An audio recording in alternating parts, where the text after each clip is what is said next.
Hello? Ring, ring, ring. Ring, ring, ring. Hello? Hey, Puno? Hello, hi, who is this? This is Olivia. I'm gonna put you on, transfer you to line.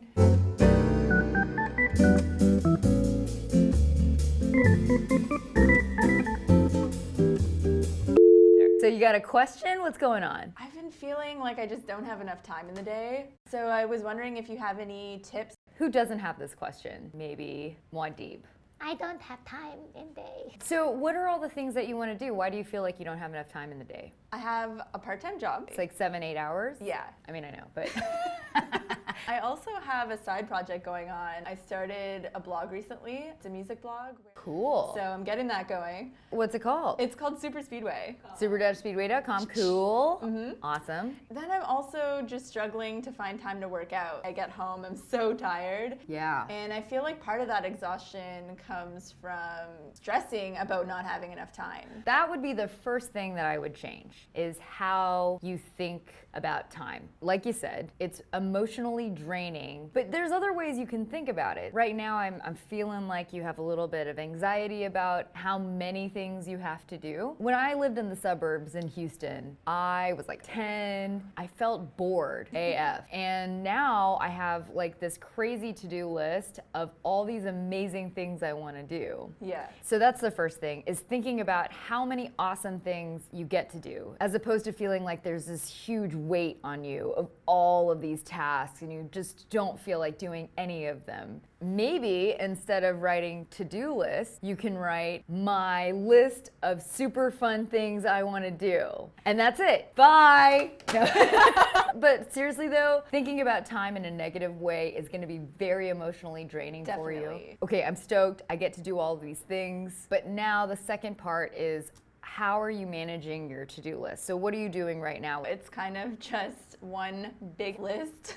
Okay. I use the app Notes, but it's not really organized by day. It's kind of just one list that I keep adding to and removing things as I go. Do you have any other things in there as well, like yearly goals or anything like that? Yeah, kind of just everything, you know? I want to show you how I organize my time. I also use Notes as well, but I actually use Notes for just notes. So I took this concept from Bujo, bullet journal. Have you heard of bullet journal? Oh no, what is that? I mean, this is how I'm describing it. You know, with your planners, everything is figured out for you. You've got your months written out, like all the lines are all there with all the little numbers. Well, with bullet journal, you're essentially drawing everything in. It's kind of an exercise of owning your time. And then a lot of people go a step further and they add some little kitties, super cute. So I don't really have time for that, because I'd rather use my creative juices on like cat calendars. You know what I'm saying? Like one Totally. of these guys. Oh, nice. So let me just put that right there. For me, I'd rather do it digitally as well, because I'm a digital girl. I got this. I like to put everything in my lists. I know I always have my phone. I don't want to carry your journal around. The big takeaway from Bujo that I loved was that you are basically always looking at your yearly, monthly, weekly goals all the time. And the other thing that I loved about it was you're constantly having to manually bring tasks to the next day. And that exercise kind of makes you feel more responsible for your time, or more control of your time. So let me show you how I do it. I used to use this app called Workflowy that I still love. I have, like you can see, it's like yearly goals every single month. This is a monthly goal week. Under the week, you have a weekly goal. You've got your Monday, Tuesday through Sunday. This is awesome. Workflowy is great because you can just like literally move things around really quickly. The reason why I switched, I'm starting to use this thing called Notion, because Notion is this new app that's come out. We use it for project management. It's like Diet Coke Google Drive plus Asana or Trello, those kinds of Kanban project management things. And then they've got this, which is my Digital Bujo. So I call it My Time, and you can do the same thing as Workflowy. free. It's also cheaper. It's free. They have a free plan for up to a certain amount of blocks, and then it's $4 a month afterwards, whereas Workflowy is $4.99 a month. You don't get all the other bells and whistles that Notion has. Sorry, Workflowy. I was super loyal for like 4 years.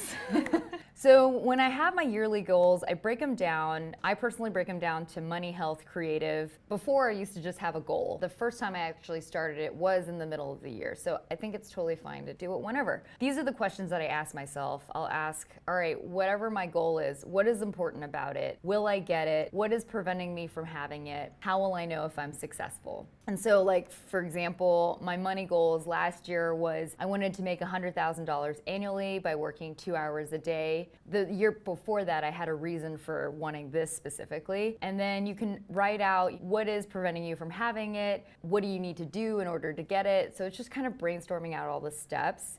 Health goals are, I didn't want to drink for 2 months. I wanted to play squash against a stranger. You can put all of your goals on here, and then once you've kind of written out a few steps, then you can go into your monthly goals. So I've got like January through December. Anytime that I'm done with a month, I change the color to gray. Goodbye. Satisfaction. So what goals would you have? Let's start with your health. The easiest thing for me to do would be running right now. I'd like to just start. So in the next 30 days, what would you like to accomplish? I'd say I could probably right now work out 2 times a week. So we'll say run 8 times total this month.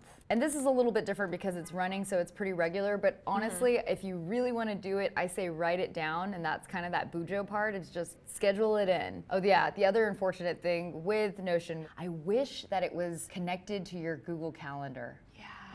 Your first weekly goal will be, put this here, so run 2 times this week. Now, when? What day can you run for the first time? Monday would be a good day. Start the week off with a run. Yeah. So I'm gonna do a to-do list. What time do you wanna run? Maybe around 7 a.m. Okay, run for how long? I think I could get to 30 minutes. Okay, and then where are you gonna run? Probably just in my neighborhood. Neighborhood. Yeah. Okay, so you're gonna run 30 minutes around your neighborhood at 7 a.m. When else do you wanna do this? Saturday? Saturday. I duplicated that, and then I'm gonna move this into Saturday. So the other thing that I've learned, especially when I put my working out stuff in here, if I wanna wake up at 7 a.m. on a Saturday, then I have to go to sleep around 11 p.m. on Friday. Now this is what you're having to do every week. Delete these weeks. You can duplicate this by pressing Command D 4 times and then just change it. And what about this toggle feature? So you can turn anything into either a checklist, to-do list, a numbered list. The way that I look at it is it doesn't matter what the task is. All the tasks that you do take time. So that's why I like to put everything that I have to do in the day in my to-do list. Right, so this doesn't have to be just goal-oriented. Just anything that has to do with the time in your day. Okay. It's your time. That's why my time. My time. Let's go into another monthly goal. What about Super Speedway? I think right now I'd like to get out 1 article a week. So what do you need to do in order to do that? Well, I would have to contact who I'm going to interview. Actually, before that, I would probably come up with a concept. Concept, article, contact who you're going to interview. And then either send them the interview questions or schedule a time to meet with them and shoot it. Either edit what we created or make up the blog post. Now you've got this thing that you have to do 4 times. It's almost the same thing as running. And you can put this also in your week. So let's go to week 1. You want to write 1 article for Super Speedway. And then what day would you do this? Probably on Monday. I'm just gonna duplicate all of those. Press Command D.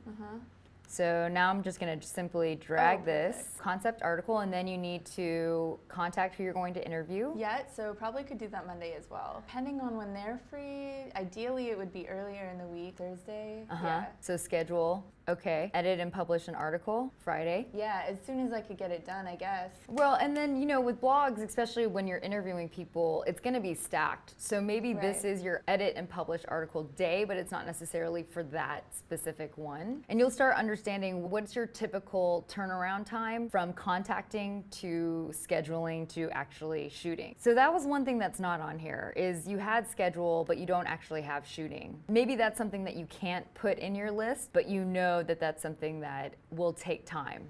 And it'll probably take 4 hours or if not more. Let's talk about the part-time job. Since this happens all the time, you don't have to necessarily make this a goal. You could just put it in your week. So when do you work on your part-time job again? Usually Mondays, Tuesdays, and Thursdays. Okay, so Yeah. Monday you're working from what time to what time? 9 a.m. to 4 p.m. To 4 roughly, p.m. Yeah. So already I see that you want to run and you need to go to work right after that, and you want to concept the article and contact who you're going to interview as well. When would you do that? Because you also have dinner, like, Yeah. so this is my routine. Right before I go to sleep, I look at my Google Calendar because it's not connected, and I look at what are all the events that I have to do the next day. I'll really quickly write that in my like Monday. I know that at 3 p.m. I have a call, at 7 p.m. I have dinner. I just don't know when you would actually have time to concept an article Yeah. and contact who you're going to interview. Totally. But like, let's go ahead and add the days that you're working oh, too. sure. Okay. So then when you schedule it, that might not happen the next day. That might happen actually a few days later. So, Right. I mean, for now, if you want to, you can just remove this until it actually happens. But maybe on Fridays, you always edit and publish your article. Another thing you can think about is since you have this routine on Monday of running and then going to work, maybe you move the Saturday one to Thursday Right. or Tuesday. Get more of a routine going. Anyways, you can always change that later. So this is kind of your work week. And as things come up, you want to write them in here. So for example, this happens to me every day. I'll be like working, I'm like, oh shit, an email just came in, but I'm working on something else. So what I will do just to get it out of my freaking head is I'll just write check emails for I Love Creatives. And I just put it in there because even just checking that and distracting myself makes that task so much longer. Right. And I'll just put it at the end. Then I'll just think about, oh shit, I need to buy tape on Amazon. I'll just write Amazon buy tape. And it just kind of helps you focus on what you're supposed to do and get that other task out of your brain. Every night I go back and I look at all of the things that I've checked off. I got to this, but I didn't get to the Amazon buy tape, right? So you will move this to the next day. Okay. That whole process is what it's all about. You wake up, you kind of already know what you need to do, and then you're off. So I have my weekly review, and this is kind of the journaling part, where you just be like, hey, Olivia, we only ran one time this week. What was the reason why? Too much Netflix. I already know. I used to have a Netflix situation too. So anytime that I feel like I really want to watch Netflix, I just do it on the treadmill. That's such a good hack. Next week, try not watching Netflix after 10 p.m. All of this is giving yourself feedback and iterating and trying something else again. Just think of it this way. It's like, okay, what were the things that I could have done differently so that I can meet the goals that I want to meet? And the same thing for your monthly review. You know, did you run 8 times total this month? What were things that you could do to improve? And you just keep doing that until you get to your yearly review and then you're done. Oh, you make it seem so easy. Well, right. Is there anything right now that's making it feel like it's too daunting? I think the main thing would be setting aside time every day and making sure that I actually follow through with it. I'm gonna tell you, even though I have this all written out, sometimes I just forget and I don't look at it. But those are the days that I really feel like I have no control of my time. And then once I get back into this routine of checking this once a day and organizing it at night only takes like 10 minutes. It's not that long because you're just like, whenever you feel like you're not doing it, don't worry. You can try to get back into it. And that's hard. But that is why you feel like you've lost a sense of control over your time, is because you're not really looking at it all the time. And you know, you're looking at your yearly goals too at the same time. Exactly. So every now and then I'll just peek at my yearly goals, and it's kind of funny because I'm looking at it and I'm like, wow, January Puno was all about this, and July Puno has not really done what January Puno wanted to do. Reprioritize. Is this really important? If so, what can you do next month? Everybody wants to move their reset to January 1st, but honestly, you can do it whenever you want. Time is a construct. Time is the space-time continuum. It's all relative. All right, well, I hope you have a good day. Together. Together. So still be here. Yeah. Let me know how it goes. Yeah, sweet. All right, I'll see you guys later. Bye. Thanks for watching or or listening. Don't forget to click to subscribe because, you know, not everybody just remembers to do that. So that's why we have to say that right here. But yeah, do that. Oh, and if you have any questions, just go to www.ilovecreatives.com/1-800-HEY-PUNO. We'd love to hear your questions and maybe have you on the call. So yeah, we're waiting for you.